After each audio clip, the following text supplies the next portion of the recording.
So I'm gonna come on here and give y'all a quick little astrological update. The chart right now is kind of insane because Mercury and the Sun are both in 22 degrees Aries, like stacked right on top of each other. This is an excellent day to talk because you'll have like a really easy time expressing yourself through communication today.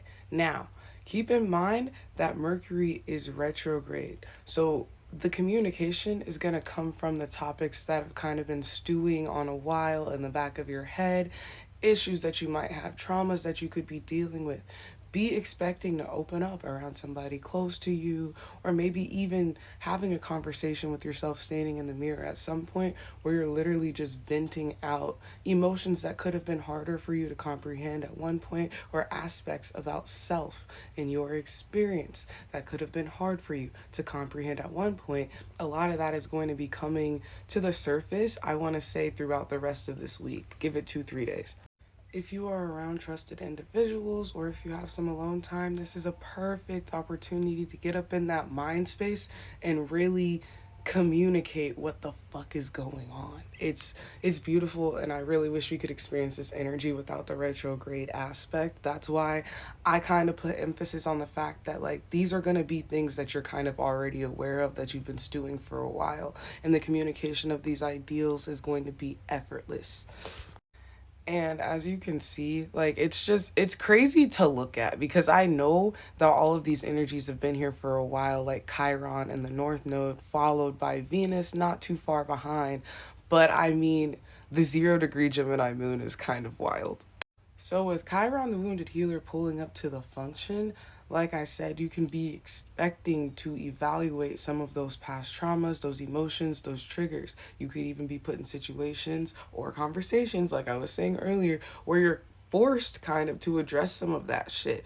You are given the opportunity to stand on business and set boundaries and create, kind of just like a safer, more peaceful environment for yourself. I love how the sun and the sign of Aries are involved in this because, like, self is kind of the center of this time right now. Reflection on self. How does this apply to me? How am I reacting? How do I feel?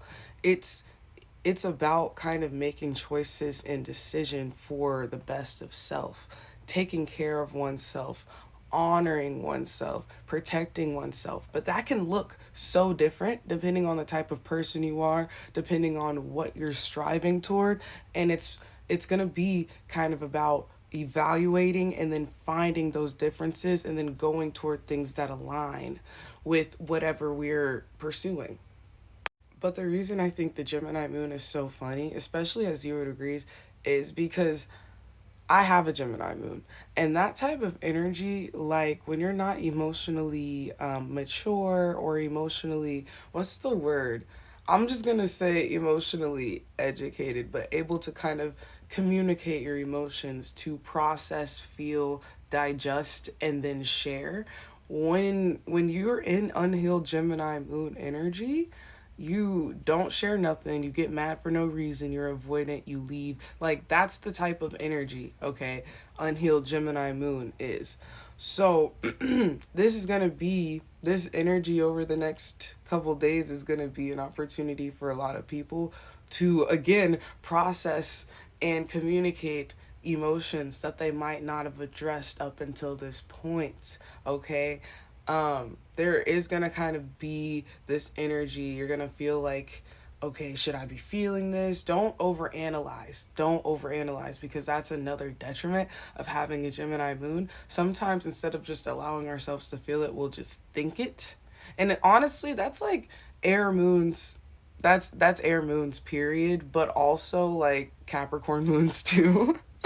Like you'll try to process and logic your way out of feeling, and that you're gonna have the urge to do that. You're gonna try to get down to the bottom of why you're feeling like it and then get to the bottom of why you think why. No, stop it. Just feel it so you can understand it and and communicate it. But yeah, I hope this helped. Have a great day.